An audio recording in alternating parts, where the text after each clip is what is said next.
ఏంటి మీకు ఇంగ్లీష్ వచ్చు కదా? బాగా వచ్చు. అయితే నేను ఇంగ్లీష్లో ఒకటి అడుగుతాను, దానికి తెలుగులో అర్థం చెప్పండి. అడుగు. I am donkey. నేను గాడిదని. అది నాకు తెలుసండి, కానీ దాని అర్థం చెప్పండి. దాని అర్థమే మీ నాన్న పెళ్లికి పట్టాను పెడతాన్నాడు కదా, ఇప్పుడు పెట్టమని చెప్పు. పెళ్ళప్పుడు పెట్టొద్దన్నారు, ఇప్పుడు పెట్టమంటున్నారు. అప్పుడు నీ నడుము 24, ఇప్పుడు 42. మనకు బంగారం కలిసి వస్తుంది, అందుకే పెట్టమని చెప్పు. ఆడదానికి పుట్టడమే నా తప్పు. నడుము పెంచడం నీ తప్పు. ఓయ్, పెళ్లి కాకముందు నీకు నా మీద ఏం డౌట్ ఉంటుండే? ఏముంది, నన్ను కాకుండా ఇంకో నేను లవ్ చేస్తున్నావా అని ఉంటుండే. మరి ఇప్పుడు ఆ డౌట్ క్లియర్ అయిందా? ఎక్కడ క్లియర్ అయింది? తాళి కట్టి ఇంట్లో కూసబెట్టిను, బయట ఎన్ని కథలు పడుతున్నావు నీకు తెలుసు. ఏమండి, మీ మగవాళ్ళని వంకర బుద్ధి అంటాం గాని నిజానికి మీరు దేవుళ్ళండి. ఏంటే ఉండుండి మగవాళ్ళ దేవుళ్ళని అంటున్నావు? నువ్వు చెప్పడం ఏంటి? మేము దేవుళ్ళమే. రోజు మీకు పువ్వులు తెచ్చి మీ పాదాలు పూజ చేయాలండి. సరే, ఇన్ని రోజులకైనా ఒప్పుకున్నాం మేము దేవుళ్ళమని. చెప్పవే, మేము ఎందుకు దేవుళ్ళమో ఒక ఎగ్జాంపుల్ చెప్పవే. భర్త కొట్టాడని వదిలి వెళ్ళిపోయిన భార్యలు ఉన్నారు గాని భార్య కొట్టిందని వదిలి వెళ్ళిపోయిన భర్తలు ఉన్నారా?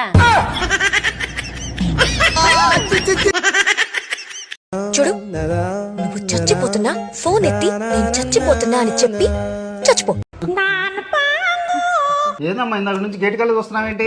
ఏం లేదు డాడీ, మొన్న ఎగ్జామ్ రాశాను కదా, ఫెయిల్ అయిన వాళ్ళకి ఇంటికి ఫోన్ వస్తుంది అన్నారు. అయితే ఇంటికి ఐఫోన్ పంపిస్తారా, శాంసంగ్ పంపిస్తారా, ఏ ఫోన్ పంపిస్తారో తెలియదు, అందుకే చూస్తున్నా. నీకు ఇలా అర్థమైందా?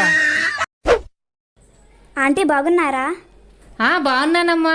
మీ అమ్మ నా దగ్గరికి ఎప్పుడు వచ్చినా మా రమ్య చాలా తెలివైంది అని అంటది. నేను నిన్న ఒక క్వశ్చన్ అడుగుతాను, ఆన్సర్ చెప్తావా? అడగండి ఆంటీ, చెప్తాను. సంవత్సరం మొత్తంలో ఎన్ని రాత్రులు ఉంటాయి? 10 రాత్రులు ఉంటాయి. 10 రాత్రులు ఉంటాయా? అదెలాగా? 1 శివరాత్రి, 9 నవరాత్రులు. అంతేగా అంతేగా.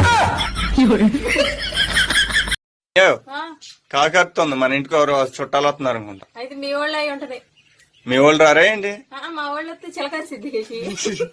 నువ్వు డిష్ బిల్లు కట్టావు, కరెంట్ బిల్లు కట్టావు, వైఫై బిల్లు కట్టావు, అన్ని నేనే కట్టినా, కావాల్సినప్పుడు రిమోట్ మాత్రమే. ఇది ఎవరు కట్టాడు? అదే నేనే. అప్పుడు ఇవన్నీ కూడా నువ్వే కట్టాలి. పక్కింటోడు ఎదురింటోడు కడితే చాలా సండాలంగా ఉంటది. అక్క, ఈ అమ్మాయి నాకు పిచ్చగా నచ్చేసింది. అమ్మకి చెప్పి ఈ సంబంధాన్ని ఓకే చేయించేయి. ఏం మాట్లాడుతున్నావురా? ఏ అమ్మాయి నచ్చింది నీకు? ఇదిగో అక్క, ఈ ఫోటోలో ఉందిగా ఈ అమ్మాయి అక్క. ఈ ఫోటోలో అమ్మాయా? ఒరే తింగరోడా, అమ్మ చీర కొనుక్కుందిరా, ఆ చీరలో వచ్చిన ఫోటో ఇది.